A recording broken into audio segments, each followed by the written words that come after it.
Hello అండి, నేను కాకరకాయ ఇగురు చేస్తున్నాను. దీన్ని ఫస్ట్ వచ్చేసి దీంట్లో అన్ని ఉప్పు 1 స్పూను,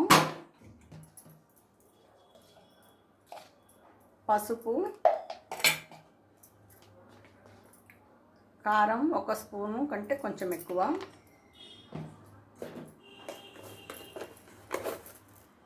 జీలకర్ర 1 స్పూను,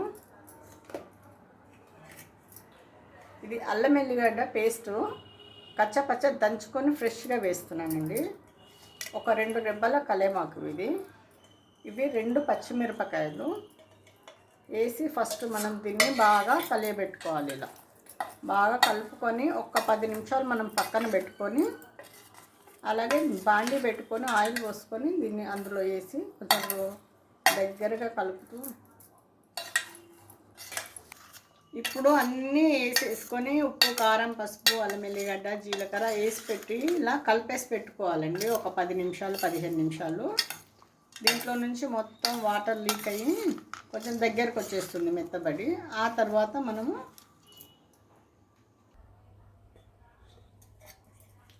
ఇప్పుడు ఇంతవరకు మనం అన్నీ కలిపి పెట్టుకున్నాం కదండి. ఇది బాగా నానింది. ఇగో ఇలా 10-15 నిమిషాలు పెట్టుకున్నాం అన్నమాట. దీన్ని ఇలాగే మనము కడాయిలో ఆయిల్ పోసుకోవాలండి.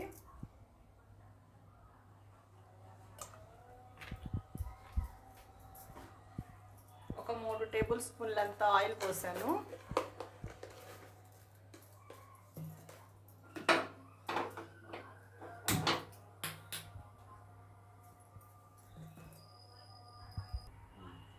ఆయిల్ బాగా వేడెక్కిందండి. ఇగో 30 పల్లీలు వేస్తున్నాను దీంట్లో.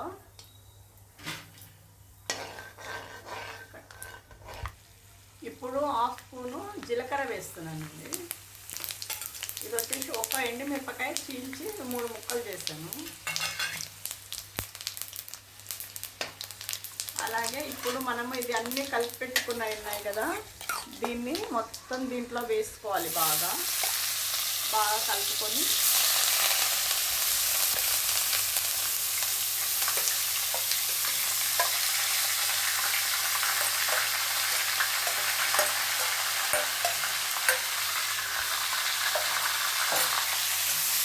ఇది బాగా కలుపుకోవాలి. ఇలాగే కొంచెం ఫస్ట్లో మాత్రం పెద్ద ఫ్లేమ్ మీద పెట్టుకోవాలి. ఇది తర్వాత కొంచెం సిమ్లో పెట్టేసి వదిలేసేయాలి ఒక 15-20 నిమిషాలు. వండుతుంటే మాత్రం అండి, చేస్తుంటే ఒకటే గుమగుమలు. ఇలా కలిపెట్టుకొని ఒకసారి చేసి చూడండి, మీకు తెలుస్తుంది. ఎందుకంటే అన్నీ ఇందులోనే కలిపి పెట్టేసుకొని 15 నిమిషాలు అలా పెట్టుకొని ఇప్పుడు మూత పెట్టుకోవాలండి.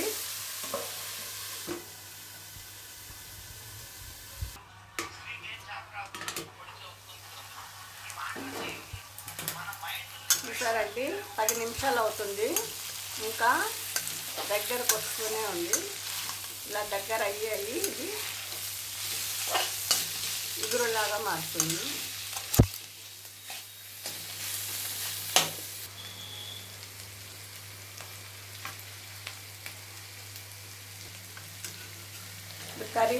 కూర అయితే కాకరకాయ మాత్రం ఇలా దగ్గరకు వచ్చేస్తుంది.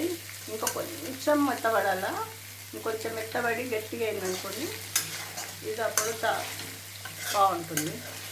దీని టేస్టే వేరండి. ఒక్కసారి మీరు కానీ ఇలా చేసుకొని తిని చూడండి, చాలా బాగుంటుంది.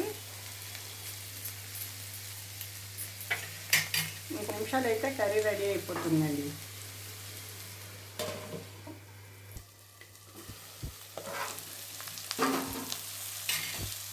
కూర అయితే దగ్గరకు వచ్చింది. ఆయిల్ చూడండి ఎలా మంచిగా బయటకు వచ్చేస్తుందో.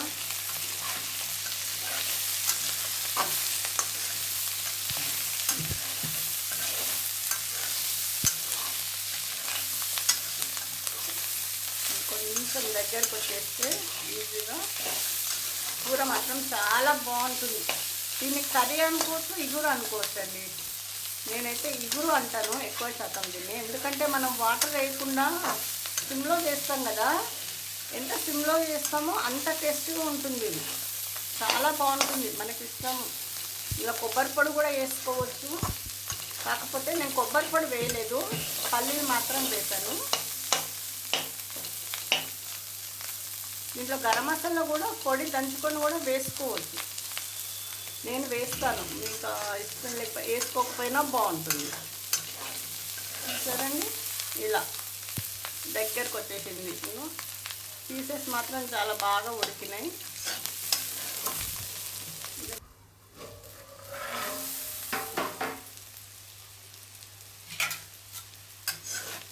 కాకరకాయ మాత్రం రెడీ అయిపోయిందండి. దీంట్లో కొంచెం మనం ఒక 1/4 స్పూను గరం మసాలా వేస్తున్నాను. అలాగే లాస్ట్లో దించే ముందు కొత్తిమీర కూడా వేసుకోవాలి కాబట్టి కొత్తిమీర కూడా వేసాను. బాగా కలుపుకొని స్టవ్ ఆఫ్ చేసుకోవడం. ఇది చాలా బాగుంటుందండి, మీరు కూడా ఒకసారి చేసుకొని చూడండి. చాలా బాగుంటుంది, చాలా బాగుంటుంది. మనం ఈ కర్రీ చేస్తూ ఉంటే బిర్యానీ లాగా స్మెల్ అయితే బయటికి ఎక్కడికో వెళ్ళిపోతుందండి, అంత బాగుంటుంది. ఓకేనా ఫ్రెండ్స్?